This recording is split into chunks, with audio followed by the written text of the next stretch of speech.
Hello, everyone. I'm Bhumi Tharoor, Managing Editor at The Atlantic, and we're so thrilled to welcome you all to this year's Atlantic Festival. After 2 years of exclusively virtual programming, we're thrilled to bring the Atlantic Festival to life for an in-person audience here at our new home in the historic Wharf. At this session, staff writers Anne Applebaum, George Packer, and Franklin Foer will come together for an in-depth reflection on Ukraine's defiant stand against Russia's invasion. With new on-the-ground reporting, these established voices will share and discuss their findings examining the perils of war, authoritarian threats to democracy, and the politics of the region. This conversation is moderated by PBS NewsHour's managing editor and anchor, Judy Woodruff. Please silence your phones, but don't put them away. When posting on social, you can use the hashtag TAF22. We want you to be part of the conversation online. Now, let's get started. Please welcome Judy Woodruff, Anne Applebaum, Franklin Foer, and George Packer.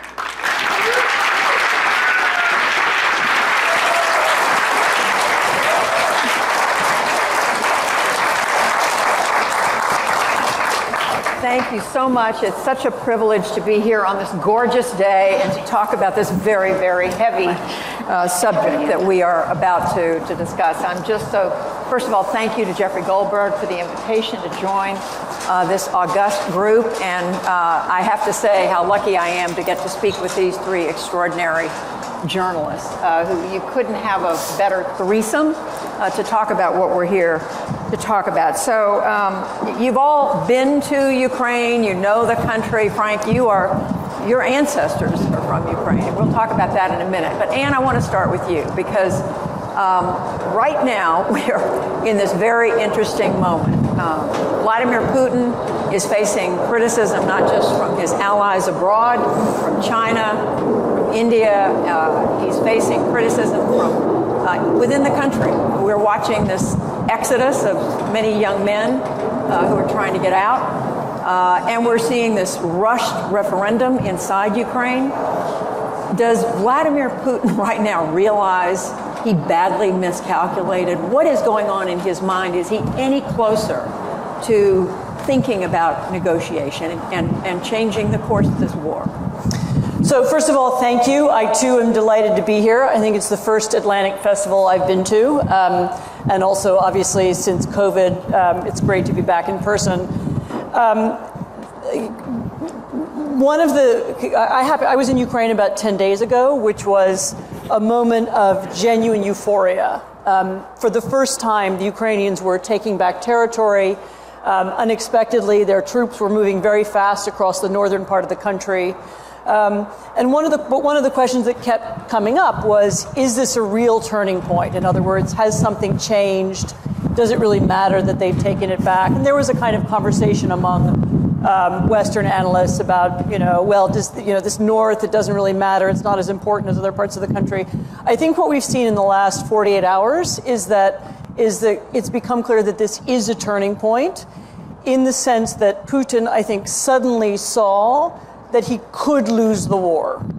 I don't know that he believes yet that he will lose the war, but for the first time he understood that he could. Remember where he began. So he began by thinking that the war would be over in 3 days, that Ukraine was not a real country, that its government was very weak, that Zelensky was a clown, that they had so infiltrated and penetrated the Ukrainian political establishment that people would just give up. Then they were surprised by the initial pushback. Then they were surprised by the fact that the Ukrainians fought back. Now, I think finally they're at the point of understanding that the Ukrainians have real weapons. They know how to use them. They're far more motivated, and they will really fight. What we're seeing now is a kind of desperate attempt to change the course of the war. This mass mobilization, and by the way, it was described by Putin as a partial mobilization, but we can already see there have been photographs just last night and this morning from towns all over, particularly the far east of Russia and from some of the ethnic minority parts of Russia, where we see hundreds of people being called up. So what he's going to try and do is kind of throw people untrained, unprepared, maybe unmotivated at the war in order to try and win it. So he's at the point where he's understood that under current tactics, he can't win. He's not yet ready to negotiate, and he's not yet ready to admit that he's lost. But the nature of the war from now on is going to be quite different. And we should point out that Russian troops, for all the setbacks they've experienced in the last few weeks, they are deeply entrenched still in parts of eastern Ukraine. They are where they're holding these referendums. Yes, the difficulty that they have is they have some good troops in some areas, but they have a very big amount of territory to defend, and many of the troops who they've left, and this was particularly true in this northern area, are people who, unlike the Ukrainians, are not fighting for existential reasons. They're not fighting for their homes. They're there for their salaries, and they don't want to die for a war that they don't believe in. And so the really important point about the Ukrainian offensive was not just that the Ukrainians, were clever and they went fast over the territory. The really important point was that Russian soldiers actually ran away. Right. And they ran away in large numbers, and they left large amounts of equipment behind them. Some of them were changing into civilian clothes and going over the border. And what it revealed was this stark difference between the motivations of Ukrainian and Russian soldiers. The Russians, to be clear, they still have far more equipment. They have far more ammunition. They have more, much larger country. So they have a number of inbuilt advantages. But the Ukrainian advantage, which is psychological and moral, is beginning to show. And now I'm going to be asking questions, but I also want the three of you to be thinking about questions you want to ask each other, because you all know this country so well. Frank Foer, as I mentioned a minute ago, you do have family ties in Ukraine. You've written about it in a very moving way, but pick up on Anne's point just now that what the Ukrainians have going for them is this determination to hang on to their country and to stand up to the bully next door. How did that all come about? What does that come from? What's so interesting about it is how it materialized not just at the onset of the war, but kind of more slowly in the years building up to the war, that you have this polity in Ukraine that historically has been extremely divided, and that civil society in Ukraine has had all sorts of problems. You have a highly individualistic culture in Ukraine that's historically been very distrustful of the state. You have these divisions between eastern and western Ukraine, and those are the fissures that Vladimir Putin thought that he could exploit and gave him a foothold in Ukrainian politics and control over Ukrainian politics for so many years leading up to the revolution in 2014. But then with the revolution in 2014, you start to see the emergence of a new Ukrainian identity that that yearns to join the European Union, that is so much more cosmopolitan, not totally cosmopolitan, but marries kind of the historic strains of Ukrainian nationalism to something that could coexist within a European framework. And then you have the emergence of Vladimir Zelensky as a politician. And when he was elected in 2019, he came on the scene in a way promising to heal a lot of the divisions in the country and to end the war with Russia. And I think that one of the things, George writes about this in his piece, the kind of inspiring response of Ukrainians. I think that Zelensky came in and he was an anti-politician who didn't let people who had been elected to public office join his political party, which you would think would be the recipe for disaster, having a lot of inexperienced people. But one of the things that it did was it created this system where you have people who were not part of bureaucracy, who didn't have any sort of communist experience. Generationally, there's an important shift.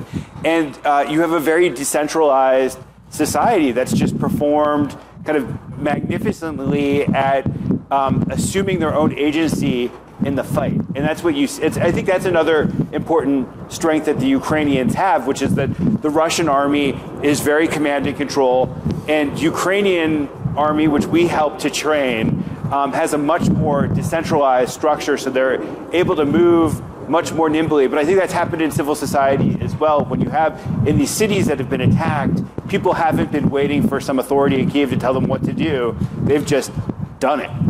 Yeah, it's a very grassroots society. It's kind of organized bottom up rather than top down.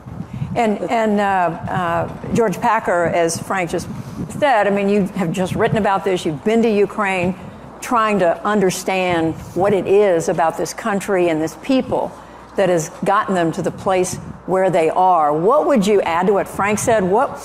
Share some of what you saw on the ground. Well, first, it's an honor. Can you hear me? Because I can't hear us. It's an honor to be here with Frank and Anne, both of whom know a lot more about Ukraine than I do. I went there as an amateur who felt something, who just wanted to be there to see it, and honestly to show solidarity with what I thought and still think was an incredibly righteous cause. And I asked just about everyone I met, what is the war about? And the answer in every case that I can remember was, it's about our survival as an independent country, and it's about our freedom to choose the life we want. Freedom is the key word of this war. I heard that over and over again. And those two things, national survival, freedom, which is maybe another word for democracy, can be opposed. They can be two forces that can conflict with each other. Nationalism and liberalism are often sort of antagonistic. In this country, I would say, we have a problem trying to marry nationalism to liberalism. In Ukraine, as people told me again and again, they're inseparable. Democracy and our independence from Russia are inseparable because our identity that we've chosen is a democratic identity, and it's contrary, it's opposed to the authoritarian, the tyrannical identity that some Ukrainians think is actually deeply embedded in Russian history and character, that top-down, authoritarian, centralized control is part of the identity of an empire. In order to keep an empire together, you have to have central control, whereas a country that's been struggling for a couple of centuries at least to have a separate identity is going to be decentralized and absolutely grassroots, where every town seems to have its own distinct identity. How to make that into a national identity has been the struggle ever since independence in 1991 or 1992, and the role that Putin has played is to accelerate that process by killing Ukrainians regardless of what language they speak, of what religion they follow, of what region they're from, of what their politics are. He has taken what was already happening, as Frank said, since Maidan, since 2014, and has incredibly advanced the creation of a national identity in Ukraine, which is not based on ethnicity. It's based on a civic identity that is inseparable from democracy. So that's sort of an abstract way of saying they're fighting for their lives, but they see their lives as being defined by freedom. And so in a way, Putin chose exactly the wrong country to attack. So there's animus, just a quick follow, there's animus toward Putin. What is their view of the people you talk to? What was their view of the West, of the United States, of Europe? Well, first of all, Judy, it's not just toward Putin. It is toward Russians. There is an absolutely white-hot rage at Russia, not just at Putin. And if you say this is Putin's war, you will be corrected. No, this is Russia's war. Where is the mass protest? We're seeing some of it right now with the call-up, but that seems maybe a little too self-serving to satisfy the Ukrainians' demand to know where is the resistance to this war when they hear ordinary Russians in intercepts on cell phones talking to their husbands or their sons at the front and saying, can you get me a dishwasher? Can you get me some boots? It feeds this rage, which really is against an entire people. I heard the phrase Putin's slaves more than once as a descriptor, and I think that is going to be a fact for a long, long time. The West, there's a weird mix that I found of almost respecting us too much. Like, we want to be more like you. We want to have a Western identity. We want to join Europe. We want your kind of institutions, your democratic rights and structures, as if Europe and America are just simply and by nature and without complication democratic. But at the same time, this is not a kind of, I was not overwhelmed with gratitude, let's say. It's not I did not run into people who were just eternally thankful for the West's support. In fact, I heard much more often, it's not enough, we're thankful, but it's not enough, it's not fast enough. You seem to be waiting for some moment when you can be sure there won't be escalation. Why are you doing that when we need it now in order to prevent escalation? I found Ukrainians to be pretty tough and to be quite capable of telling us Americans, maybe in the abstract we really respect your political system more than they should, but in the immediate personal encounters, they're proud and confident, and certainly not prepared to fall at their feet in thanks to whatever we're doing for them. Just one wrinkle on that, which is that I found that there was a sense that they were doing our bidding. They were carrying the burden of the Western world's fight for democracy on their shoulders, and therefore we should be doing more, not just out of obligation to Ukraine, but because they'd accepted the fundamental narrative that Joe Biden has about what this struggle is. Yeah. And they so often, they can hardly talk about the war without saying our fight and the fight of the West against Russia. And so we're trying to understand the thinking among Ukrainians. What about inside Russia? How do you read what is going on right now? The cars lined up at the border, people trying to get on flights, mothers, wives. What's going on? So first of all, it's important to understand that inside Russia, there is no such thing as public opinion. And so, and I mean that in a real sense. So when a pollster calls up somebody and says, what do you think of Vladimir Putin? They're just as likely to say, I love him, please hang up the phone and don't bother me, as anything else. There's no such thing as a kind of open discussion. There's no open debate about politics or policy. One of the things that worries me about what George was just saying, there is this fantastic Ukrainian resentment now of Russia. And of course, while I understand that, I think it underestimates the degree to which people are, it's not so much that they're in opposition to the war because they feel they can't be in opposition to the war, but also it underestimates the degree to which things could change very quickly. The main attitude to what Russian propaganda does nowadays, if once upon a time in the Stalinist era, propaganda was designed to create public enthusiasm and mass rallies and, excitement about the communist cause and the future of socialism and so on, Russian propaganda for the last 2 decades has tried to persuade people to be apathetic, to persuade them that not only is nobody telling the truth, but the truth can't ever be known. When something happens, for example, when the Malaysian airline crashed over Ukraine in 2014, they were offered not one explanation, but 70 different explanations.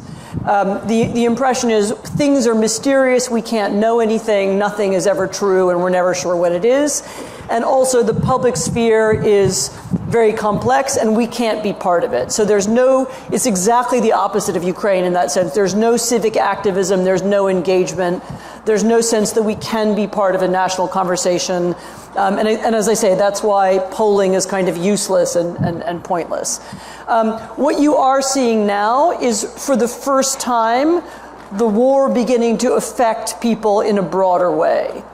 So up until now, the regime has been very good at telling people, well, there is this special military operation, it's happening over in Ukraine, you don't have to worry too much about it. There's a certain amount of, talking heads bloviating about it on television, but it's not going to affect your daily life at all. And again, they're not even using the word war, they're using the word special military operation. Now suddenly there will be a real impact that people will feel, as I said, especially in the poorer and ethnic minority regions of Russia. I still don't expect that to create anything that looks like what we would call a political movement. I mean, it's hard to see how a nation that's, that's been that atomized and where people have so few connections to one another could create something that looks like a movement, but you could see evidence of mass public anger. So again, as you say, you're seeing people at the borders trying to leave the country. You're seeing some spontaneous outbreaks. There have been video clips in the last 2 days of people shouting at military recruiters. There was a military recruitment office burned down somewhere. You may see incidents like that, and you could see them growing. So you could see a kind of anarchic objection to what's going on. And could I ask you, do you think there's a point at which Putin's determination to survive in power, which seems like his highest motive, it's his only motive. His only motive. He may have fantasies of Russian greatness and restoring empire, but it's all wrapped up with his own survival in power. So could you see a point at which that is more advanced by getting out than by winning? I mean, where he actually sees that the only way to survive is to try to extricate himself from this? I mean, he will have to be first convinced that he has lost and that he can't win and that the war was a mistake. Given how, despite what the Ukrainians say about this not really being Putin's war, given how closely he's tied his own prestige to the war, he actually kept it secret from most of the people around him. Many of the leaders of Russia didn't believe there would be an invasion and didn't know it was coming. I find it hard to see how he can remove himself from it. But yes, there could be a point when, if he sees it can't be won, even with this mass recruitment wave, which I believe is his attempt to win it, then I can imagine him trying to extract. I mean, we have one advantage, paradoxically. I mean, the fact that he controls the entire Russian media, so all the television stations, all the 95% of the internet and so on, means that if he wants to tell a story about why the war has ended, he can. So, if he decides to leave and just, depict it as a great triumph of some kind or some kind of victory, then he has the means to do that. And survive, hang on and, for... And survive. I mean, as I said, right now, I don't think he is yet convinced that he's lost. So what we're seeing now is him saying, okay, I'm going to up the stakes and throw certainly more people at it. Yeah. But he has, on a base level, lost, given that his plan was to capture Kyiv and then to march up close to Lviv, and that's never going to happen, and he surely appreciates that's never going to happen at this point. And you have the referenda coming at the same time as the mass call-up, and it feels to me like a lot of that is about establishing facts on the ground, where you've now established that this slice of Ukraine is officially part of Russia, which gives him additional leverage at the end of the day when he thinks so. But I mean, the referenda, which I think are starting right now, are going to be so transparently fake. Yeah. The Crimean referendum in 2014, there was enough mumbo jumbo and stuff around it that some people were kind of convinced and so on. I mean, this time he's actually, claiming to conduct referenda in places where they don't even control the territory. So it's going to be so transparently fake that it might even backfire. It might work against him. Right. Nobody is going to be convinced by it. Right. But Frank, so many directions to go on this, but when it comes to the Ukrainian people, is there any bottom to their desire to win this war, to do whatever they need to do? I think we've all been to the suburbs of Kyiv, at the very least, that have been occupied by Russia, have been completely destroyed from top to bottom, and we've seen the places where there were mass graves dug. Yeah. And if you're a Ukrainian, it's hard to imagine that you would ever tolerate Russian occupation, knowing what Russian occupation means for your compatriots. And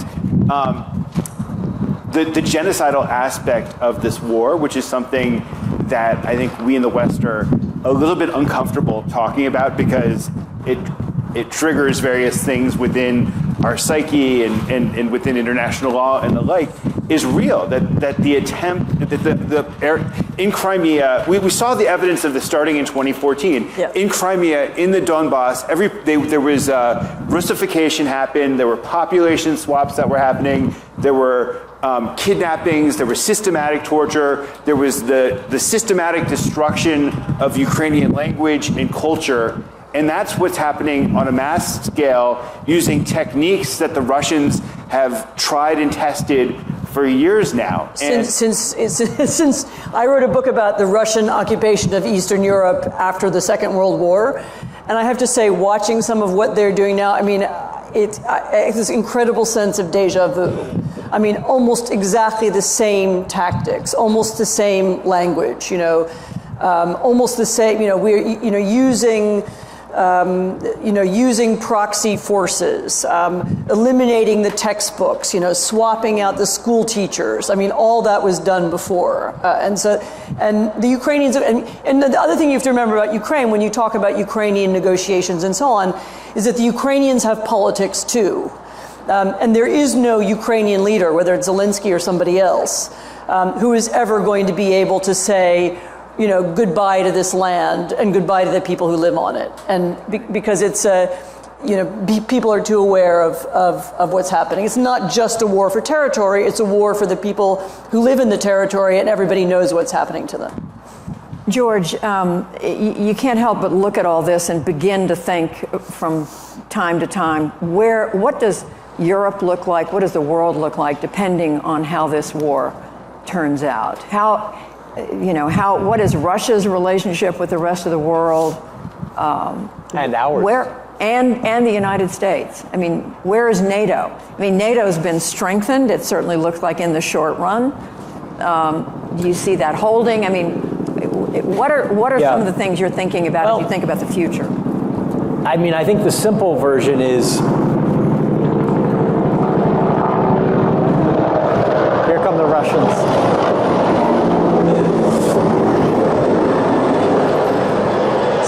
Here at the front line. It's very dangerous here at District Wharf.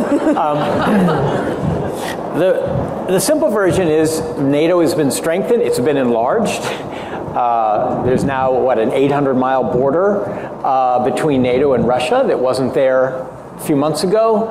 Well, Turkey's holding up a little bit anyway. Yeah. Well, but that's the more complicated answer, which is, even within Western Europe, there are politics going on that are going to push against this. Sweden just had an election in which a far-right populist party won something like 20% of the vote and may well be part of a coalition government. Italy is having an election on Sunday in which people are predicting that the far right is going to take power. France still has a strong far-right populist politics that didn't win the presidential election but did very well in the parliamentary election.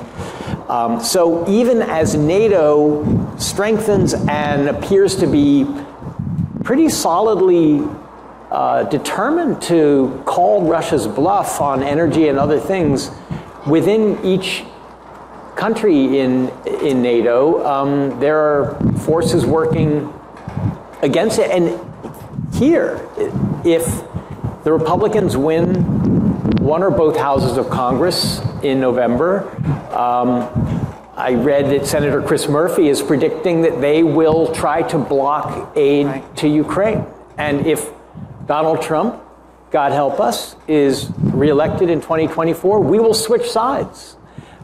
We'll be an ally of Russia in Trump's kind of clumsy, hapless way. And so it looks right now as if the democratic countries of the West have suddenly rediscovered their values, their purpose, but it's definitely more complicated. And around the world, the most striking thing is how many countries don't want to be pulled into the Ukrainian camp.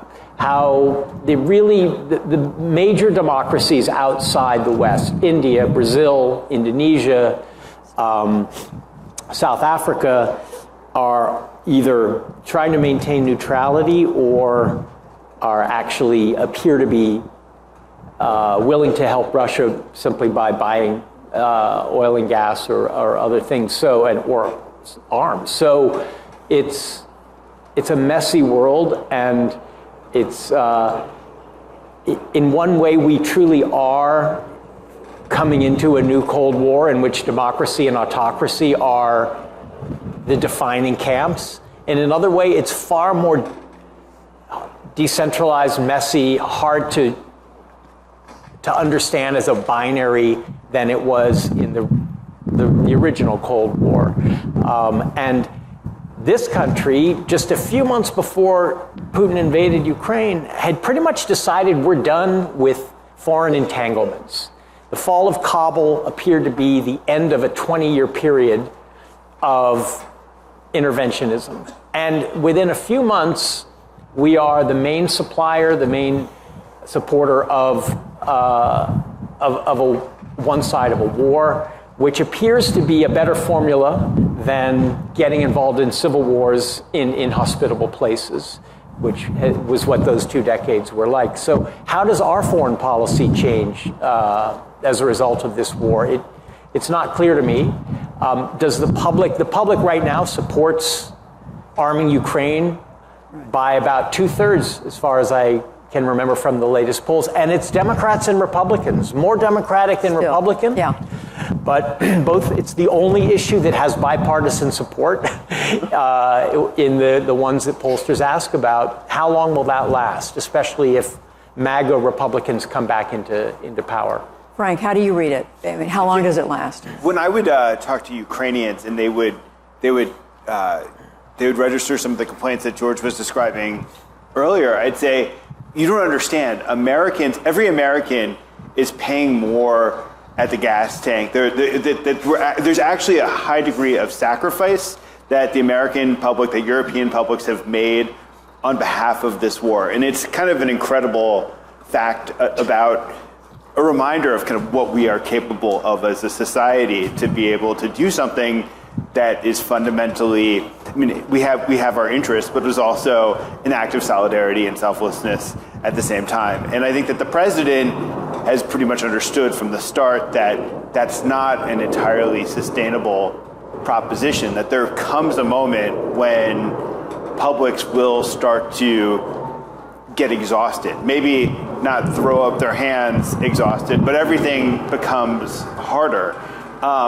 What the administration has pulled off in terms of this Lend-Lease program that we've established with the Ukrainians, and it's an incredible logistical story how we've emptied our armaments and shipped these weapons to depot stations in Poland. They get loaded onto trucks and trains and shipped to the front.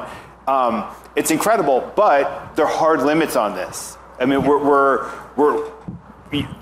the manufacture of HIMARS is something that takes months and months and months. And we haven't exactly been in the business of mass producing HIMARS and rockets in the United States. And so everything at a certain point is going to start to get harder. It raised an interesting question about what would happen if China decided to do something about Taiwan in the near term, and what would that, what kind of dilemma would that pose for American military, the Pentagon? I was just going to say on exactly that point. I agree with all of those caveats. I mean, in every single European country, there is this argument and so on. I would say also, though, that the degree to which Europe has stuck together the degree to which Germany in particular, which has had a special relationship with Russia for many decades, which was totally dependent on Russian gas, or heavily dependent on Russian gas and energy, the degree to which there is an understanding of what's at stake, and to which so many politicians have risen to the occasion, is rather remarkable, and I did not predict it before the war began. Just actually yesterday, I noticed Ursula von der Leyen, who's the president of the European Commission, so she has a kind of role as an effective, one of the leading voices in Europe, published a statement where she said, we're ready to go, the gas storage tanks are full, we're going to make it through the winter. There's also a kind of understanding of, first of all, how dependent we had become on Russia, how much Russia is now present in our own politics and manipulating our politics, and how the need to fight back in Ukraine is also about pushing back against anti-democratic forces in our own societies. Right. I wouldn't say it's a universal understanding, but I think a lot of people do get that, and that's one of the things that's keeping Europeans and some Americans also in the war. So I wouldn't underestimate the degree to which people understand why it's important, at least for right now. So right now, Ukraine, to what extent is Ukraine depending on this support that it's getting from the United States? Oh, 100% depending. Ukraine has already essentially run out of its own ammunition. It will run out of its own weapons. It is very heavily dependent on the support it gets from outside. So let me just finally ask the three of you, we've got about 5 minutes left, to sort of sum up where we go from here. You've spoken about that Putin still is not at a place, you don't believe, where he thinks he's miscalculated. He thinks he can still pull this off despite the criticism. So what are we waiting to see what happens on the battlefield? What are the next steps that we look for to see where this war is headed? So I think right now, this is still a war that has to be won on the ground. And when Putin understands that he can't win and will not be able to win, that's when it ends. So he is not yet at that stage yet, and the faster we can get to that, I understand all of the administration's qualms about weapons and wanting to be restrained about what we give and so on, but literally the faster we win, the faster it ends. And I hope that happens in the next few months. But it may not happen, Frank and George. And we're competing with something over there. We're competing with atomic water tax. To Ukraine, they need water tax. Across the Dnieper River. I think that what does the mobilization represent? It means that Putin, even if he doesn't believe in his heart that he could execute his original war plan, is still committed to victory at the possible expense of his own survival, that he's at least willing to test the limits of Russian public, to go with him further and further. And when I'd ask Ukrainians and people around Zelensky, how does this end? There wasn't really a plausible answer. Their answer is when Vladimir Putin dies. Or maybe even after that. Or falls out a window. Or falls out of a window, right. Because they know that they've lived this hard experience of knowing that even when Putin stops, he never really stops. And that Putin is bent on, it's for some deep psychological reason, he views himself as somebody who's on a historic mission to return Ukraine to Russia. And, his survival, as Anne said, his survival is probably the thing that matters to him most. But I think that those delusions are so powerful within him that he's unlikely to surrender them quickly or easily. And so I don't think that, even with quick military victories, I don't think that that's going to collapse Putin's will to win. George, that leaves us with a picture of a world kind of helpless stand up to this one leader, this one authoritarian leader who will do whatever he wants. I mean, the analogy that keeps coming to mind is Hitler. I think it is the closest analogy. It's one that one should be very careful of making, but I can't think of a closer one. The difference is Russia has nuclear weapons and Hitler did not. So destruction of a madman is not the way this is going to end from outside. You know, people in the West have been asking, why don't they negotiate from the beginning? And there were negotiations at the beginning. And it turns out that Zelensky was prepared to make a deal, and Putin was absolutely not interested in it. And the negotiations ended because Russia wasn't serious. People ask, how can they continue to suffer such loss and not want to negotiate an end to this? Because the sacrifice, the price, the pain is just unbelievable. I didn't drive across Ukraine, but if you drive across Ukraine, you just see destruction almost everywhere, and everyone has lost someone. And every town has a freshly dug cemetery where the soldiers are lying. And so it's just an unbelievable amount of loss. But Ukrainians answer that loss is the reason why they have to keep fighting, not a reason to negotiate an end. So there's a kind of contradiction in how one looks at the suffering and then thinks of a way out. So we haven't talked about negotiations, and I don't think there are going to be negotiations. I think it's going to continue. It's going to be terrible. And one should never forget how much human suffering is going on. But I think what Frank heard is right from Zelensky's people, that they will not stop until they can tell their people we've won. We've retaken our land. We have punished the aggressor to the point where this won't happen again. I don't see that resolving in a few months. I think it's going to be a long agony. And I honestly can't see an end yet. Very depressing. Well, the lesson from history is that Hitler ultimately lost, but look at what he did before he died. And on that terribly... Someone want to end on a cheerful note to end on. I can give you a cheerful note to end on. Kiev is a great city. You should all visit it. A colleague of ours went on holiday to Odessa this summer, Graham Wood. Really enjoyed it. So there's something to look forward to in the future. Lots of things. Not everything is destroyed. Maybe there'll be an Atlantic Festival in Kiev. So I should say another thing about Kiev that's interesting, and this is related to what you were saying a second ago, partly because so many of the older people have left the city and so many young children have left the city. You walk through and it feels like a city run by people in their 20s and 30s. It has an enormous amount of energy and enthusiasm despite the war. So imagine that. Leave it to Anne to lift our spirits. Anne Applebaum, Frank Foer, George Packer, thank you three so much.